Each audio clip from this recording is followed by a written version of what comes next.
자, 요한복음 3장 22절에서 36절입니다. 요한복음 3장 22절에서 36절. 그 후에 예수께서 제자들과 유대 땅으로 가서 거기 함께 유하시며 세례를 베푸시더라. 요한도 살렘 가까운 에논에서 세례를 베푸니 거기 물이 많음이라. 그러므로 사람들이 와서 세례를 받더라. 요한이 아직 옥에 갇히지 아니하였더라. 이에 요한의 제자 중에서 한 유대인과 더불어 정결 예식에 대하여 변론이 되었더니 그들이 요한에게 가서 이르되 랍비여, 선생님과 함께 요단강 저편에 있더니 곧 선생님이 정언하시던 이가 세례를 베풀매 사람들이 다 그에게로 가더이다. 요한이 대답하여 이르되 만일 하늘에서 주신 바 아니면 사람이 아무것도 받을 수 없느니라. 내가 말한 바 나는 그리스도가 아니요 그의 앞에 보내심을 받은 자라고 한 것을 정언할 자는 너희니라. 신부를 취하는 자는 신랑이나 서서 신랑의 음성을 듣는 친구가 크게 기뻐하나니 나는 이러한 기쁨으로 충만하였노라. 그는 흥하여야 하겠고 나는 쇠하여야 하리라 하니라. 위로부터 오시는 이는 만물 위에 계시고 땅에서 난 이는 땅에 속하여 땅에 속한 것을 말하느니라. 하늘로부터 오시는 이는 만물 위에 계시나니 그가 친히 보고 들은 것을 증언하되 그의 증언을 받는 자가 없도다. 그의 증언을 받는 자는 하나님이 참되시다는 것을 인쳤느니라. 하나님이 보내시는 이는 하나님의 말씀을 하나니 이는 하나님의 성령을 한량없이 주심이니라. 아버지께서 아들을 사랑하사 만물을 다 그의 손에 주셨으니 아들을 믿는 자에게는 영생이 있고 아들에게 순종하지 아니한 자는 영생을 보지 못하고 도리어 하나님의 진노가 그 위에 머물러 있느니라. 아멘. 자, 이제 22절부터 이제 30절은 이제 세례 요한의 제자들에게 있었던 그런 사건입니다.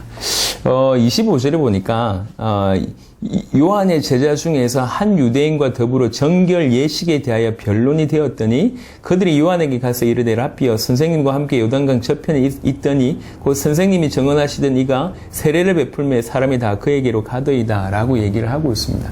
결례에 대한 변론, 그러니까 정결 예식에 대한 변론이 있었다고 얘기를 하고 있습니다. 여기에서 결례, 정결 예식은 세례를 얘기를 합니다. 죄나 어려움에서 씻어 정결케 되는 것을 표시하고요. 거기에서 또 변론이 있었다고 얘기합니다. 이 변론은 제테시스라고 하는 단어인데요.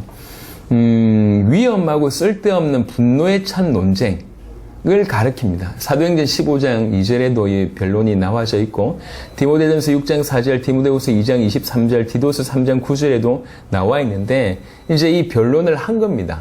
이 요한의 제자가. 그래 놓고 와서 막 선생님께 따지는 거예요. 세례 요한에게. 그러니까 대단히 이 예식에 대해서, 세례에 대해서 이제 변론하고 나서 굉장히 열받은 거예요. 우리말로 얘기하면. 제자들이 격분해서 이제 이 세례 요한에게 와서 얘기를 하는 겁니다.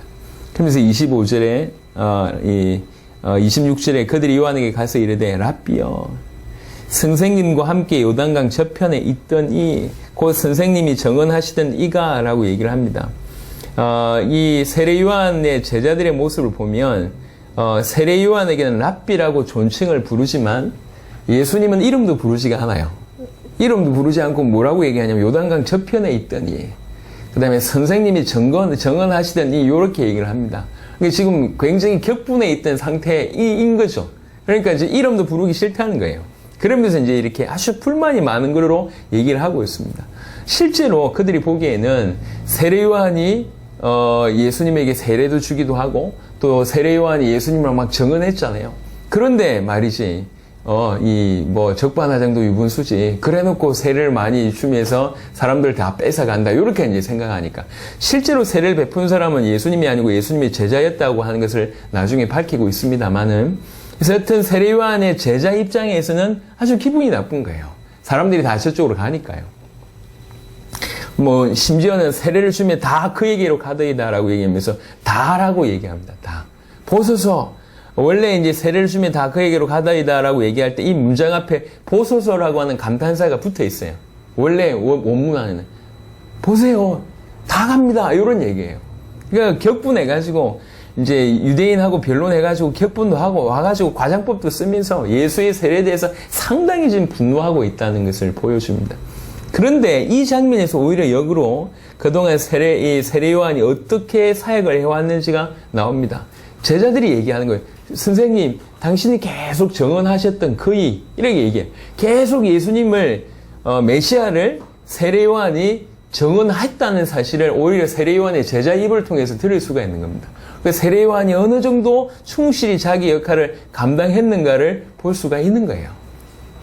그래 놓고 이제 여기에 대해서 이제 대답합니다. 요한이 27절에 대답하여 이르되 만일 하늘에서 주신 바 아니면 사람이 아무것도 받을 수 없느니라. 내가 말한 바 나는 그리스도가 아니요 그의 앞에 보내심을 받은 자라고 한 것을 증언할 자는 너희니라. 나는 그리스도가 아니다. 그리스도가 오실 것을 예비하는 거다. 예비하는 자라는 걸 니네가 알지 않냐. 그리고 그 다음에 그랬다는 것을 증언할 사람이 바로 너희가 아니냐. 근데 너희가 그래야 되는데 지금 뭐 하고 있냐. 이렇게. 자신의 사명은 그리스도의 도래를 예비하는 하나의 목소리로 산을 낮추고 골짜기를 메우고 그의 길을 평탄케 하는 것을 내가 해야 될 역할이라. 근데 그것을 지금까지 감당했지 않았냐. 그것을 증언할 사람이 너인데 니네들이 지금 왜 그러고 있냐. 이렇게 얘기하는 겁니다. 그러면서 이제 그들이 이해할 수 있는 수준에서 혼인잔치 비유를 지금 쭉 합니다. 29절에 보니까 신부를 취하는 자는 신랑이나 서서 신랑의 음성을 듣는 친구가 크게 기뻐하나니 나는 이러한 기쁨으로 충만하였노라. 유대의 혼인잔치를 너무나 잘 알고 있습니다. 여기서 신부는 그리스도를 믿는 성도를 얘기하고 신랑은 그리스도를 얘기하고 신랑의 친구는 세례 요한 자신을 얘기합니다. 신랑의 음성을 듣는 친구가 실제로 결혼식에 있어서 신랑의 친구는 굉장히 중요한 역할을 합니다. 혼인 전에는 중매자의 역할을 하기도 하고 그 다음에 신부를 신랑에게 안전하게 결혼식 전에 안내하는 역할도 신랑이 친구가 하고 결혼식장에서 신랑의 들러리가 되기도 하고 가나 혼인잔치 때처럼 연회장의 역할을 또 신랑의 친구가 맡기도 합니다. 실제로 신랑의 친구는 적어도 결혼식에 있어서는 신랑의 종과 같은 그런 태도를 취합니다. 그만큼 친하기 때문에 그렇게 하는, 그러면서 정말 기쁨으로 그 일을 한다는 거예요. 그래서 나는 그런 신랑의 친구다. 신랑의 친구로 이런 기쁨으로 신랑의 친구가 신랑의 음성을 듣고 크게 기뻐하는 것처럼 나는 지금 이런 기쁨으로 충만하겠다. 정말 한편으로는 그릇이 큰 사람이고 또 한편으로는 본인 누군지를 너무나 정확하게 알았던 사람인 것 같아요. 그는 흥하여야 하겠고 나는 쇠하여야 하리라.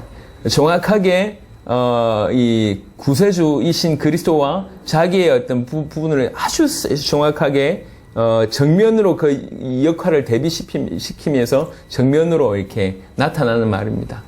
구세주. 당연히 그가 높아져야 되고 그가 오시면 그 구세주 뒤에 자기는 숨어져야 된다. 숨겨져야 된다. 얼마나 그가 선지자로서 어떤 위대했는가를 표현하는 부분이 이 부분입니다. 이제 저는 주의 오심을 준비하고 끝까지 주님이 오실 길을 예비하고 주님에게 세례를 베풀었던 세례 요한 같은 역할이 또 다시 오실 주님을 두고 우리가 감당해야 될 역할이 아닌가라고 하는 생각이 많이 듭니다. 우리 세대의 세계복음을 완성하기 위해서 맨 앞에서 뛰면서 이제 많은 것들을 볼 때 세례 요한의 어떤 그런 생각들이 많이 듭니다. 철저하게 다시 오실 주님을 바라보면서 그것이 내 존재 이유고 주님의 오심을 준비하는 것이 자기의 존재 이유라고 믿었던 세례 요한 같이 우리의 존재 이유가 그것임을 깨닫고 그것을 준비하기 위해서 철저하게 살아냈잖아요. 우리도 그런 인생을 살아내야 될 것이라고 개인적으로 생각합니다. 공식적으로 요한복음에서 이 세례 요한의 어떤 마지막 이 기사입니다. 요한복음 3장에 나와 있는 기사는 물론 다른 공간 복음서에는 세례 요한이 옥에 갇혀서 이러저러한 얘기들을 하고 있는데 요한복음은 그런 걸 다루지 않습니다. 왜 그러냐면 그걸 다루는 게 목적이 아니기 때문에. 시종일관 예수가 하나님의 아들 그리스도이심을 증거하는 것이 목적이기 때문에 사람들이 반응이 어떻고 지나가는 것들은 그냥 다 가지를 쳐냅니다. 핵심적인 것만 계속 다루고 있는 것이죠. 세례 요한은 능히 자기 역할을 제대로 감당하면서 오늘 우리에게도 중요한 메시지를 주고 있습니다. 세례 요한의 제자들이 흥분할 만합니다. 인간적으로 볼 때는 충분히 흥분할 만하고 보통의 스승이라면 충분히 동요할 만합니다. 왜 그러냐면 그동안 이루었던 업적을 다 뺏어간다고 볼 수 있기 때문에. 그런데 본인은 그것을 위해서 왔다고 알았기 때문에 그런 일이 벌어지면서 오히려 더 신랑의 친구처럼 기뻐한다고, 그런 기쁨이 충만하다고 얘기했고 당연히 더 흥해야 되고 나는 쇠해야 된다고 고백을 했습니다. 이게 주님의 초림을 준비한 자의 모습이었고 주님의 재림을 준비하는 우리의 모습이어야 한다고 개인적으로 생각합니다. 많은 메시지를 얻게 되길 바랍니다. 31절에 위로부터 오시는 이는 만물 위에 계시고 땅에서 난 이는 땅에 속하여 땅에 속한 것을 말하느니라. 하늘로부터 오시는 이는 만물 위에 계시나니 위로부터 오시는 이 하늘로부터 오시는 이라고 하는 표현을 쓰면서 예수님이 누구신지 다시 한번 얘기합니다. 천상적인 기원을 가지고 있는 신적 속성을 가지고 계신 하나님이시다, 창조주시다 라고 하는 것을 다시 한번 언급하고 있습니다. 그가 친히 보고 들은 것을 증언하되 그의 증언을 받는 자가 없도다 라고 얘기합니다. 이거는 이제 요한복음 3장에서 나와지는 나머지 두 군데의 어떤 이 말과 조금 대비가 되는데요. 예를 들면 뭐라고 얘기했냐면 세례 요한 제자들이 다 저에게로 갑니다. 다 그에게로 갑니다. 라고 하는 얘기를 했는데 증언을 받는 자가 없다. 이렇게 표현하고 또 한편으로는 예수님께서는 그는 흥해야 된다고 세례 요한이 그는 흥해야 된다고 예수님을 얘기했는데 또 예수님은 증언을 받는 자가 없다고 얘기합니다. 이게 이제 이 어떤 문장이 좀 충돌되는 것 같이 보이지만 사실은 그때의 모습을 가장 잘 대변해 주는 것 같습니다. 실제로 사람들은 예수님께로 많이 왔습니다. 예수님께로 와서 표적을 보고 능력을 보고 많은 것을 경험했지만 실제로 그분을 하나님의 아들이면서 그리스도로 받아들이는 그런 증언을 받는 사람은 없었다는 거예요. 기적 보고 쫓아가고 배불러서 쫓아가고 능력을 봐서 쫓아갔지 실제로 예수님을 그리스도로 하나님의 아들로 믿는 자가 없었다는 겁니다. 이게 오늘날도 마찬가지입니다. 교회를 다니는 많은 사람들이 복을 받기 위해서, 문제 해결을 받기 위해서, 응답을 받기 위해서, 축복을 받기 위해서, 아니면 위로를 받기 위해서, 평안함을 얻기 위해서 수많은 플러스 알파 때문에 교회를 갑니다. 그 안에서 뭐 공동체를 이루기도 하고 이것도 하고 저것도 하고 위로를 받고 힘을 얻고 뭐 응답을 받고 축복을 받고 막 증거를 얻기도 하고 많지만 실제 그 안에서 예수가 정말로 누구인지 예수를 정확하게 믿는 자도 없고 예수가 그리스도라고 하는 증언을 받는 자가 없다는 겁니다. 그때나 지금이나 매 한 가지다 개인적으로 생각합니다. 하나님께서 오늘 저와 여러분들에게 들려주시는 음성을 듣게 되길 바랍니다. 그의 증언을 받는 자는 하나님이 참되시다는 것을 인쳤느니라 라고 얘기합니다. 조금 어려운 얘기인데 그런 중에도 만약에 하나님의 증언을 받는다. 여기서 인치다라고 하는 뜻은 스프라기조라고 하는 단어인데요. 보정을 위해서 도장을 찍다, 감추다, 증명하다라고 하는 뜻입니다. 그래서 인침을 받는다는 것은 진실하고 신뢰할 만한 것으로 제가되고 확정된다라고 하는 뜻을 의미합니다. 증언을 받는 예수가 그리스도라고 하는 이 증언을 받는 것은 그를 하나님이 보내신 증거를 하나님이 그를 보내셨다고 하는 증거를 받는 것이며 그런 행위는 하나님이 진실된다라고 하는 하나님이 진실되다라고 하는 사실을 인침으로 믿는 것과 같다고 볼 수가 있는 겁니다. 그래서 예수를 그리스도로 믿고 그의 증언을 받는다는 것은 하나님이 그를 보내셨다고 하는 것들이 그 안에 포함되어 있고 그리고 하나님이 신실하다고 하는 것이 포함되어 있고 그것을 아예 신실하게 내가 믿는다고 하는 마치 인친 도장 찍는 것 같이 믿는다는 것과 같은 것들이 다 포함되어 있다는 거죠. 그래서 증언을 받는다는 것이 얼마나 큰 축복인지 모릅니다. 우리가 하나 생각해 봐야 될 것이 예수가 그리스도라고 하는 증언이 사실은 눈을 뜨면 도처에 깔려 있습니다. 우리 주위에 전 열방에 전 세계에 깔려 있습니다. 이 시대에서도 예수님이 그리스도라고 하는 증언은 사실 무궁무진하게 나와졌습니다. 그의 말로, 그의 증거로, 그 다음에 그의 어떤 사역으로 예수가 그리스도라고 하는 증언이 수로 헤아릴 수 없을 정도로 많이 나와졌지만 그 증언을 받는 사람들이 없었습니다. 오늘날도 마찬가지예요. 예수가 그리스도라고 하는 증언은 도처에 전 세계 각지에 깔려있고 우리 주위 인생에 가득 있습니다. 근데 이 증언을 받는 자가 없는 거예요. 예수가 그리스도라고 하는 증언을 받는다는 것은 그를 신실하게 믿는다는 것이고 그를 보내신 하나님의 신실함을 믿는다는 것이고 그를 보내신 하나님이 사실이다, 진실하다라고 마치 도장을 찍는다는 것과 마찬가지라는 거예요. 없다는 겁니다. 오늘 우리에게도 주께서 이렇게 말씀하고 계십니다. 정말로 그의 증언을 받는 그런 축복이 저와 여러분들 가운데 있기를 바랍니다. 하나님이 보내신 이는 하나님의 말씀을 이는 하나님의 성령을 한량없이 주심이니라. 그리스도 예수께서 당신이 말씀하신데 그냥 당신의 말씀이 아니라 당신만의 말씀이 아니라 하나님의 말씀이다 라고 하는 것을 얘기합니다. 다 아버지께서 아들을 사랑하사 만물을 다 그의 손에 주셨으니 만물을 다 그 손에 주셨다고 얘기합니다. 마태복음 28장에도 나와 있는 거하고 똑같은 문맥의 메시지죠. 그래서 지금 현재 그분은 만물을 그의 뜻대로 지배하고 다스리는 권세를 가지고 계시는 만물의 머리이고 만유의 주고 만인의 심판자라고 얘기를 할 수가 있습니다. 아들을 믿는 자에게는 영생이 있고 아들에게 순종하지 아니한 자는 영생을 보지 못하고 도리어 하나님의 진노가 그 위에 머물러 있느니라. 결론적으로 얘기를 쭉 합니다. 대조법으로 아들을 믿는 자와 또 아들에게 순종하지 아니하는 자를 대조법으로 얘기를 하고 있습니다. 정말로 믿으라는 거죠. 근데 여기서 우리가 살펴볼 것이 아들을 믿는 자와 그 다음에 아들에게 순종하지 아니하는 자라고 하는 단어를 쓰면서 믿음과 순종을 구별 없이 사용했습니다. 다른 말로 믿음 이꼬르 순종이다라고 하는 형태로 보여집니다. 원래 정상적으로 얘기하자면 아들을 믿는 자에게는 영생이 있고 아들을 믿지 않는 자에게는 영생을 보지 못하고 이렇게 되어져야 되는데 믿음과 순종을 구별 없이 사용했습니다.